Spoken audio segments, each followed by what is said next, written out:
தொலைவில் நிற்கும் திருமணப்பட்டு Vivaha the Chennai silks. Lemon leaf creation தயாரிப்பில் நீலம் புரொடக்ஷன்ஸ் பா ரஞ்சித் வழங்கும் அசோக் செல்வன் சாந்தனு நடிக்கும் ப்ளூ ஸ்டார் ஜனவரி 25 முதல் திரையரங்குகளில்.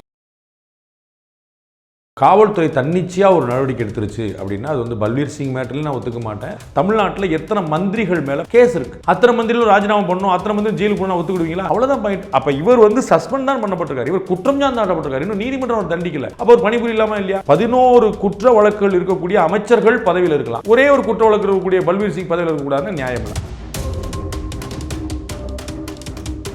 சாத்தாங்குளம் போலீஸ் ஸ்டேஷன் கொலை வழக்கில் வந்து போலீஸ்காரங்களை ஏதாவது காப்பாற்ற முடிஞ்சுதான் என்ன? இப்போ வரைக்கும் அந்த இன்ஸ்பெக்டர் வந்து ஜெயிலில் இருக்கிறார், இந்த போலீஸ் ஸ்டேஷனில் இருக்கிற அத்தனை உள்ள இருக்கிறாங்க. அப்போ நீதிமன்ற கண்காணிப்பு இருக்குது. ஒருத்தருக்கு நியாயம் கிடைக்கலன்னா தாராளமாக நீதிமன்றத்தை அணுகலாம். இந்த ஒரு பக்கம். ரெண்டாவது, இவர் வந்து பல்லு உடைச்சாரே, இவர் நியாயமா அநியாயமா பண்ணாரு, அப்பாவி மக்களுக்குலாம் வேற நீங்க சொன்னீங்க. ரைட். தமிழ்நாட்டில் போலீஸ் ஸ்டேஷன்களுக்கு போனால் அடிதடி நடக்குதா, தேர்ட் டிகிரி ட்ரிப் நடக்குதா? தமிழ்நாட்டில் நடக்கவே இல்லையா? புகார் கொடுக்க போனவரையே பிடிச்சி பல்ல உடைக்கிறது அப்படிங்கிறது ஒரு சைக்கோ மென்டாலிட்டி தான். ஒரு உயிர் போகலாம், ஒருத்தருக்கு கை உடையலாம், ஒருத்தருக்கு கால் உடையலாம், ஒரு இதெல்லாம் நடக்கலாம், ஒருத்தர் பல்லு மட்டும் போகக்கூடாதா? விசாரணையில் வரும்போது தேர்ட் டிகிரி ட்ரீட்மெண்ட் வந்து கண்ணுமுன்னா நான் வந்து செய்யணுமா செய்ய வேண்டாமாங்கிற இடத்துல போல நடக்குதுங்கிற இடத்துல நிற்கிறேன். நீதிமன்றங்களோட சப்போர்ட் கிடைக்கிறது இல்லைங்கிறது காவல்துறை அதிகாரிகளுடைய எண்ணம். வக்கீல்கள் மதிக்க மாட்டாங்க, அரசு வக்கீல்கள் மதிக்க மாட்டாங்க, எதிர்த்தரப்பு வக்கீல் மதிக்கவே மாட்டாங்க. நீதிமன்றம் சப்போர்ட் பண்ணாது, நீதிமன்றமே வழக்கறிஞர்களுக்கு தான் சாதகமாக போகுதுன்னு நிறைய பேர் நினைச்சிட்டு இருக்காங்க. அந்த மாதிரியான பிம்பம்லாம் நிற்குது. அப்போ வந்து போலீஸ்காரங்க வந்து நான் பார்த்துக்கிறேங்கன்னு சொல்லி ஸோ நீதிமன்றம் போலீஸ் சப்போர்ட் பண்ணணும்னு நீங்க நினைக்க முடியாது. இந்த ஆய்வுகள் பொறுத்தளவுக்கு 99.4% ஆய்வுகள் கண் துடைப்பு தான். அது எந்த ஆட்சியாக இருந்தாலும், நீங்க ஒண்ணு திமுக ஆட்சியில் சொன்ன ரங்கராஜ் பாண்டே பத்தி, திமுக முதலமைச்சர் ஸ்டாலின், எந்த ஆட்சியாக இருந்தாலும் பாரத பிரதமர் நரேந்திர மோடி இடத்துக்கு வர்றாருன்னா அங்க எல்லாமே ரெடி பண்ணி வச்சிருப்பாங்க. நரேந்திர மோடி புசுக்குன்னு இன்னொரு இடத்துக்கு போக முடியாது, அவருக்கு செக்யூரிட்டி த்ரெட் இருக்கு. போற இடத்துல ஒரு கல்லுக்கு தடிக்கு விழுந்தாருன்னா, தமிழக முதலமைச்சர் போறாரு தடிக்கு விழுந்தாருன்னா என்னத்துக்காகும்? சோ இவங்க ஒரு ஆய்வுக்கு ஒரு திடீர் ஆய்வுன்னு சொல்லுவாங்க, அது எல்லாமே முன்னாடி திட்டமிட்ட ஆய்வு தான். அரசாங்கத்தில் ஏதாவது ஒரு தவறு நடக்கும்போதோ இல்லை ஏதாவது ஒரு ஊழல் குற்றச்சாட்டோ இல்லை வேற ஏதோ ஒரு குற்றச்சாட்டோ இருந்தாலும் கூட அதிகாரிகள் மட்டும்தானே உடனடியாக சிக்கிறாங்க. சார் வணக்கம். வணக்கம் ராஜா. தமிழக காவல்துறையில் ஏகப்பட்ட குளறுபடிகள் நடக்கிறதா ஒரு தகவல் பரவிக்கிட்டே இருந்தது. இப்போ என்னென்னா அந்த தகவலை உறுதிப்படுத்துகிற மாதிரியான சில விஷயங்களும் நடந்துக்கிட்டு இருக்கு. குறிப்பாக சொல்லணும் அப்படின்னா, தன்னிச்சையான சில முடிவுகள், ராமர் கோவில் அந்த திறப்பு நிகழ்ச்சி குறித்த தன்னிச்சையான சில முடிவுகள் ஒரு குழப்பத்தை ஏற்படுத்தி இருந்தது நேற்று வரைக்கும். இப்போ பார்த்தோம் அப்படின்னா பல்வீர் சிங் அவர்களுடைய இடைநீக்கத்தை ரத்து செஞ்சுருக்காங்க. இதெல்லாம் எப்படி சார் புரிஞ்சுக்கிறது? காவல்துறை வந்து தன்னிச்சையெல்லாம் செயல்படாது. தமிழக காவல்துறையும் இந்திய இராணுவமும் கட்டுக்கோப்புக்கு பெயர் போனவை. டெமோக்ராட்டிக்கலாக எலெக்ட் ஆன கவர்மெண்ட்டுக்கு விசுவாசமாக இருக்கிறது அவங்களுடைய வழக்கம். அது வந்து பொலிட்டிக்கலி இன்ஃப்ளூயன்ஸ்னு நீங்கள் சொல்லிக்கலாம், ஆனால் வந்து அப்படி தான் நம்ம சிஸ்டம் இருக்குது, அப்படி தான் நம்ம பழகுறாங்க.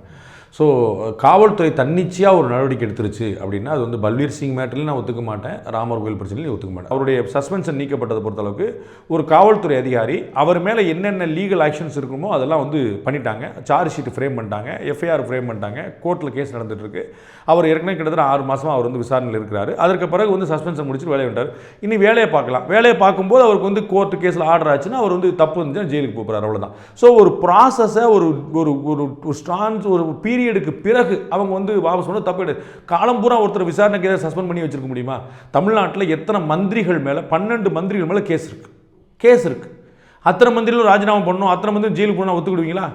ஒரு மந்திரி தான் கன்விக்ட் பண்ணப்பட்டிருக்காரு, அவரும் சிறைக்கு போல. புரியுங்களா? கன்விக்ட் பண்ணப்பட்டா அவருடைய தன்னுடைய நீதிமன்ற உரிமைகளை கடைபிடிச்சிட்டு இருக்கிறார், அவ்வளோதான் பாயிண்ட். அப்போ இவர் வந்து சஸ்பெண்ட் தான் பண்ணப்பட்டிருக்காரு, இவர் குற்றம் சாட்டப்பட்டிருக்காரு, இன்னும் நீதிமன்றம் அவர் தண்டிக்கல. அப்போ ஒரு பணிபுரியலாமா இல்லையா?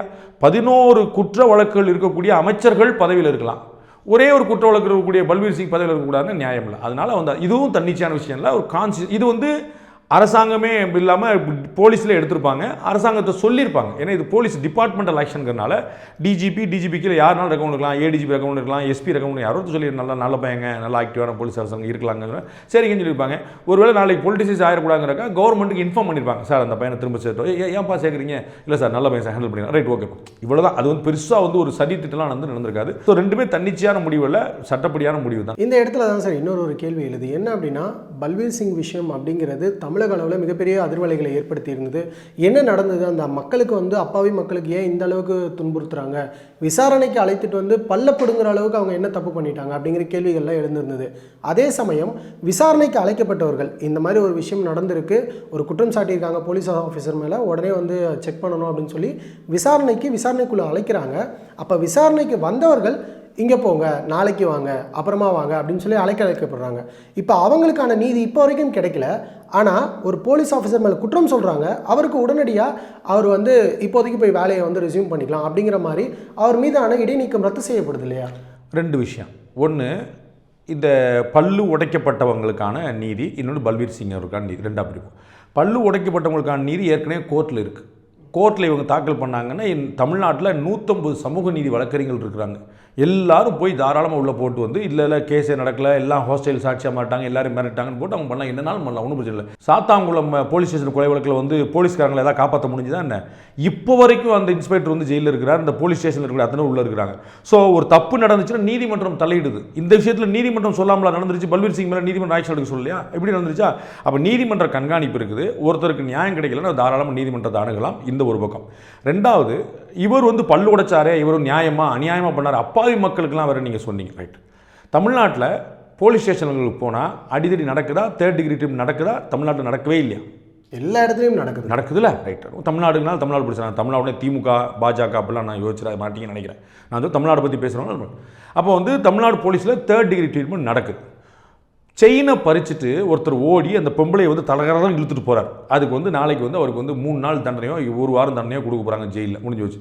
அப்போ அவர் வந்து போலீஸ் விசாரணைக்கு உள்ளே போகிறார். போகும்போது வரம்புலேருந்து மாவு கட்டு போட்டு வந்திருக்காங்க. நம்ம வந்து டிவி மாதிரி பல டிவியில் சொல்கிறாங்க, கையில் தொட்டில் கட்டி விட்டாங்க, காலில் தொட்டில் கட்டி விட்டாங்கன்னு போகிறோம். அது சரியா தப்பா? அதெல்லாம் நடக்குதா நடக்கலையா? சரி. என்கவுண்டர் நீங்கள் தமிழ்நாட்டில் கேள்விப்பட்டிருக்கீங்களா? பார்க்கலையா?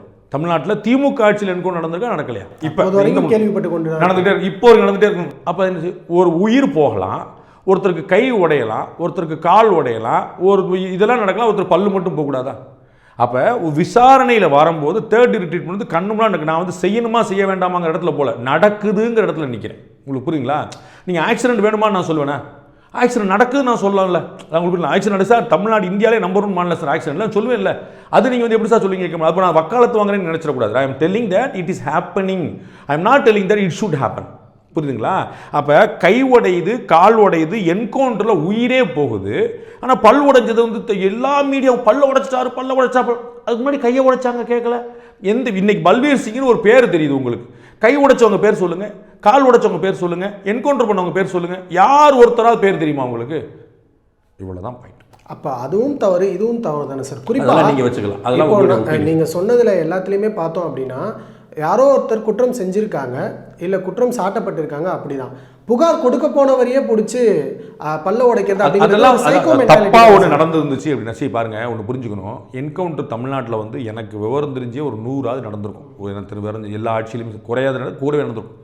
இந்த 100 என்கவுண்டருங்கிறது 100 கொலை, சரிங்களா? 100 உயிர்கள் பறிவர்.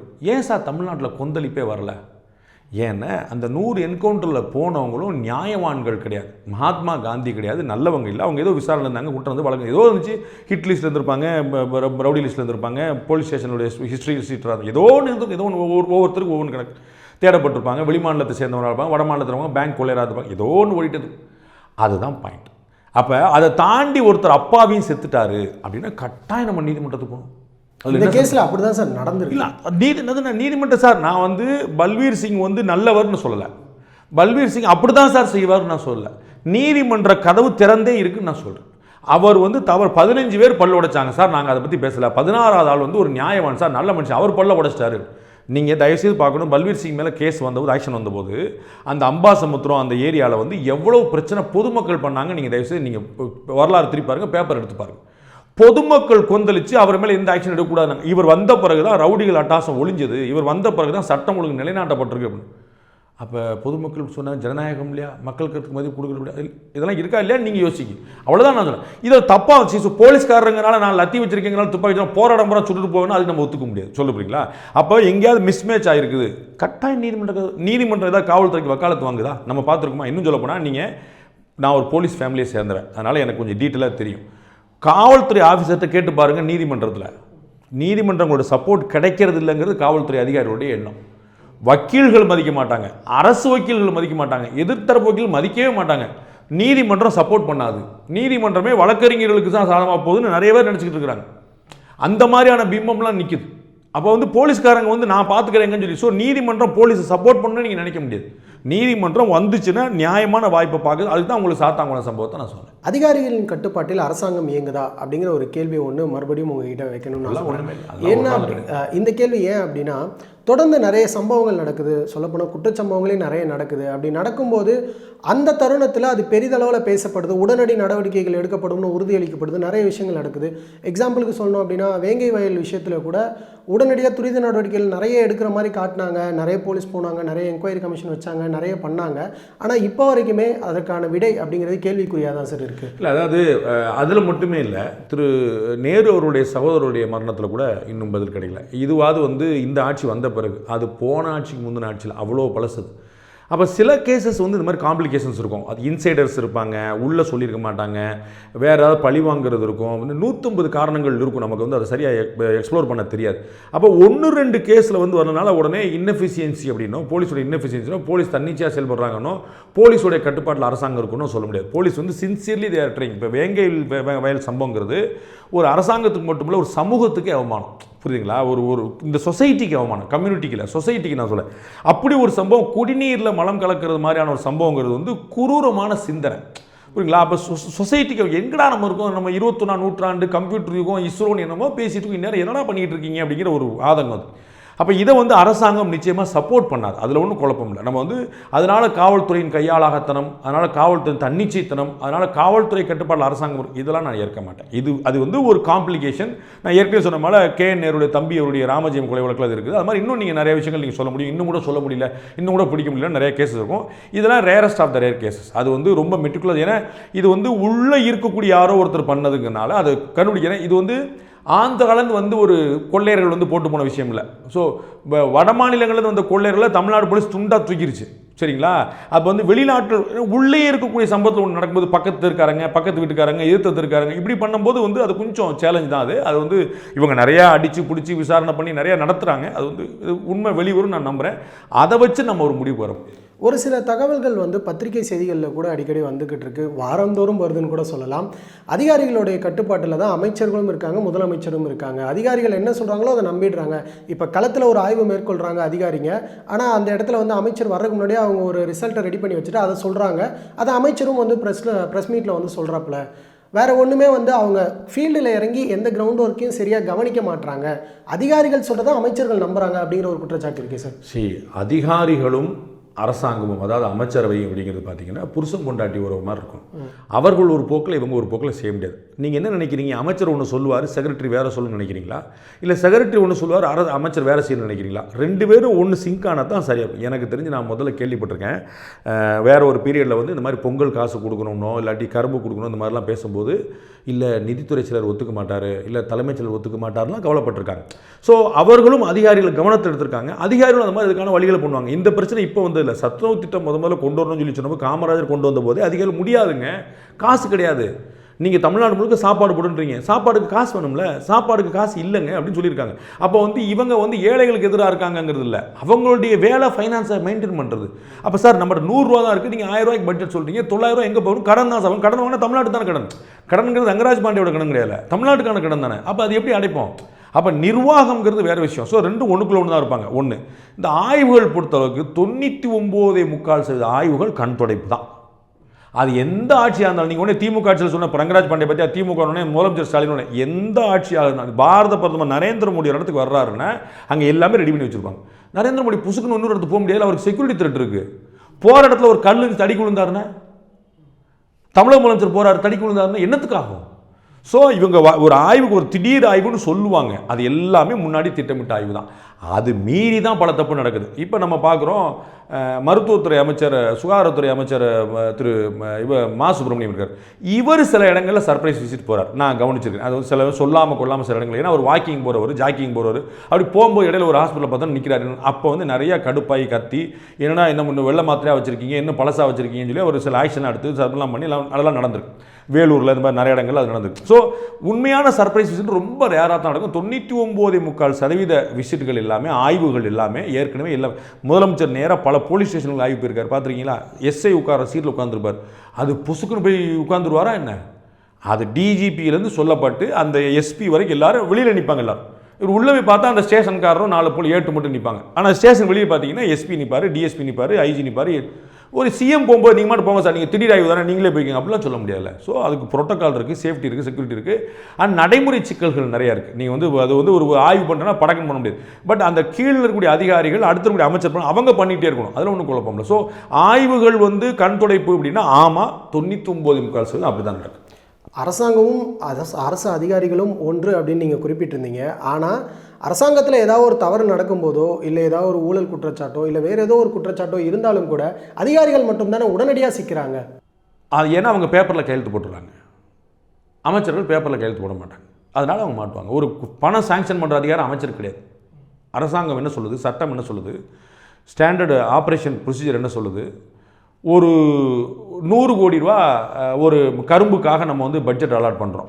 அந்த 100 கோடி ரூபா வந்து நான் சேங்ஷன் பண்ணுறேன். அப்போ கரும்புக்கு நான் வந்து முருகேசன்ட்ட ஒன்று, மாடசாமிட்ட ஒன்று, கன்சாமிட்ட ஒன்று, வெங்கடேசன் ஒன்று, ராதாகிருஷ்ணன் ஒன்று நான் அலாட் பண்ணுறேன். இந்த ராதாகிருஷ்ணன் உண்மையிலே கரும்பு விற்கிறது தானே வேறு யாரான்னு எனக்கு தான் தெரியும். அமைச்சர் என்ன சொல்லியிருப்பார், எனக்கு என் ஆளுக்கு ஒன்று கொடுத்து சொல்லியிருப்பார், ஓரலாம் எப்பா என் ஆளுக்கு கொடுத்து கட்சிக்காரன் கொடுத்துரு, கரும்புலையில் வந்து இப்போ 20 ரூபாய்க்கு மேலே 25 ரூபான்னு போட்டு விற்றுன்னு சொல்லியிருப்பார், நான் மறுக்கலை. ஆனால் 20 ரூபாயா 25 ரூபான்னு முடிவு பண்ணுறது இவர் தான் முடிவுன்னு டெண்டரை வச்சுட்டு யார் அதிகாரி தான் முடிவு பண்ணணும். அது வந்து ராதாகிருஷ்ணனுக்கு கொடுக்கலாமா வேண்டாமான்னு அவர் தான் முடிவு பண்ணணும். யாரை கேட்டு முடிவு பண்ணணும்னு கன்சாமி கருப்பு கேஸ் போட்டார்னா அவர் தான் பதில் சொல்லணும். அமைச்சர் ஏன்னா எந்த செக்லையும் சைன் பண்ணுற அதிகாரம் அமைச்சருக்கு கிடையாது. கோப்புகளில் தான் சைன் பண்ண முடியும். He can sign in the files, not in cheques. Including தமிழக முதலமைச்சர் திரு ஸ்டாலின், பாரத பிரதமர் நரேந்திர மோடி ஒரு செக்கில் சைன் பண்ண முடியாது. ஸோ அமைச்சர்கள் பண்ண முடியாது, செயலர்கள் தான் பண்ண முடியும். அப்போ செயலர்கள் தான் பொறுப்பாவாங்க ஆப்வியஸாக. ஆனால் அடுத்த பாயிண்ட் தெரிஞ்சுங்க, இது ஏதோ இவங்க தனியாக செய்கிற விஷயம் இல்லை. நீங்கள் உடனே வந்து இந்த அதிகாரிகள் போனால் தன்னிச்சையான்னு போகாதீங்க, 2 பேரும் கூட்டு தான்.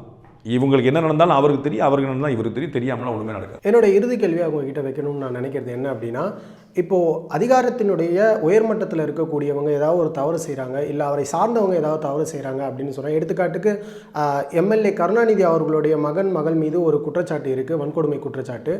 அந்த குற்றச்சாட்டில் இப்போ வரைக்கும் அவங்க தலைமறைவாக இருக்காங்க, அவங்கள கைது செய்ய முடியல காவல்துறையினால். ஆனால் இதுவே யாரோ ஒருத்தர் ஒரு சின்ன மீன் போட்டால் கூட உடனடியாக இங்கேருந்து வேற ஊருக்கு போய் கூட அரெஸ்ட் பண்ணி காவல்துறையினர் கூட்டிகிட்டு வந்து உடனடி நடவடிக்கை எடுக்கிறாங்க. அதை இதில் அந்த கேஸை விட தீவிரம் காட்ட வேண்டியது இந்த கேஸில் தானே. ஆமாம், அதையே செய்ய மறுக்கிறாங்க. பொலிட்டிக்கல் இன்ஃப்ளூயன்ஸ் தான். பொலிட்டிக்கல் சிட்டிங் எம்எல்ஏட பையனை அரெஸ்ட் பண்ணுறதுன்னு கொஞ்சம் யோசனை வருது இல்லை, அதுதான், வேறு ஒன்றுமே இல்லை. அவங்க என்ன ஆப்பிரிக்காவுக்கு ஓடி போயிருப்பாங்களா? ஆப்பிரிக்கா கூடி போயிருப்பாங்க. எங்கே சுற்றி இந்த மதுரை, ஆந்திரா, சென்னை, திருச்சி, கோயம்புத்தூர், இந்த பக்கம் நம்ம சுற்றி இந்த பக்கம் தமிழ்நாட்டுக்குள்ளே தான். ரொம்ப போனால் ஆந்திரா, ரொம்ப போனால் பெங்களூர், இவ்வளோ தான். ரொம்ப அவங்க உடனே வந்து அயோத்தியில் போய் உட்காந்துருக்க மாட்டாங்கல்ல. ஸோ அது ஒன்று கூட போகணும். ஸோ எங்கேயோ தலைமறைவாயிட்டாங்கிற பிஸ்னஸ் இங்கே தான் இருப்பாங்க. அவங்க ஒரு ஏபி வாங்குற வரைக்கும் காத்துக்கிட்டு இருப்பாங்க, அவ்வளோதான் இருக்கும். இப்போ போலீஸ் என்ன செய்யணும், அவங்க கோர்ட்டுக்கு போயிட்டு ஒரு ஆன்டிசிபேட் போய் வாங்கிக்கோங்க. நான் ஒரு வாரம் போருக்கு சார், நேற்று இன்றைக்கி தான் நியூஸ் படித்தேன். 3 தனிப்படைகள் அமைக்கப்பட்டிருக்கிறான்னு படித்தேன் நான். 3 தனிப்படைகள் அமைச்சு இது பண்ணுவாங்க. ஏபி வாங்கிட்டாருன்னா நல்லது, இல்லை சார் நமக்கு தான் சார் தலை வரலும், தம்பி கேள்வி கேட்பார், பாண்டே ஏதாவது பதில் சொல்லிடுவார், நம்ம பிரச்சனை சார் சொல்லி உட்காந்துட்டு இருப்பாங்க. இந்த இடத்துல தான் சார் அந்த கேள்வியுமே வருது. பொலிட்டிக்கல் பிளேஸ் இருக்குல்ல, பொலிட்டிஷியன்ஸ் ஆர் த பாசஸ். நான் வந்து உங்களை எங்கே கரெக்ட் பண்ண விரும்புகிறேன்னு, officers are not the bosses, politicians are the bosses. So அதிகாரிகள் வந்து அமைச்சர்கள் சொல்கிறது தான் கேட்பாங்களே தவிர அதிகாரிகள் சொல்கிறது அமைச்சர்கள் சொல்கிறது கேட்க மாட்டாங்கன்ற. அவங்க சொல்கிறத இவங்க ஆஃபீஸர்ஸ் கீழே. நான் தான் சொன்னேன், டிசிப்ளின்டு ஃபோர்ஸ், யூனிஃபார்ம் ஃபோர்ஸ் வந்து மிலிட்ரியும் சரி இங்கேயும் சரி நம்ம டிசிப்ளின்டு ஃபோர்ஸ். நீங்கள் டிசிப்ளின் எதை நோக்கி காட்டுறாங்கிறது தனி விவாதம், சரிங்களா? இதுக்கெல்லாம் டிசிப்ளின் சார் இதுக்கு பேர்லாம் சொல்லி கேட்டிங்கன்னா தனி விவாதம். ஆனால் இவங்க வந்து திமுகவுடைய எம்எல்ஏ, அவர் நல்ல பிரபலமான எம்எல்ஏ, தெரிஞ்ச எம்எல்ஏ, அவருடைய பையன் பிரச்சனை, சித்தப்பா அத்தை பையன் அப்படின்னா கூட வேறு, சொந்த பெத்த பையன் ஒரு பிரச்சனை. அப்போ அவர் வந்து இது வந்து வன்கொடுமை வேறு இருக்குது, அதனால் ஜெயிலுக்கு போயே ஆகணும், அது அரெஸ்ட் காட்டி ஆகணும். ஸோ ஆன்டிசிபேட்டரி பில் கிடைக்காதான்னு காத்துட்ருப்பான்னு நினைக்கிறேன். பொலிட்டிக்கல் இன்ஃப்ளூயன்ஸ் தான். உங்களுடைய நேரத்தை பயன்படுத்தி ரொம்ப நன்றி சார்.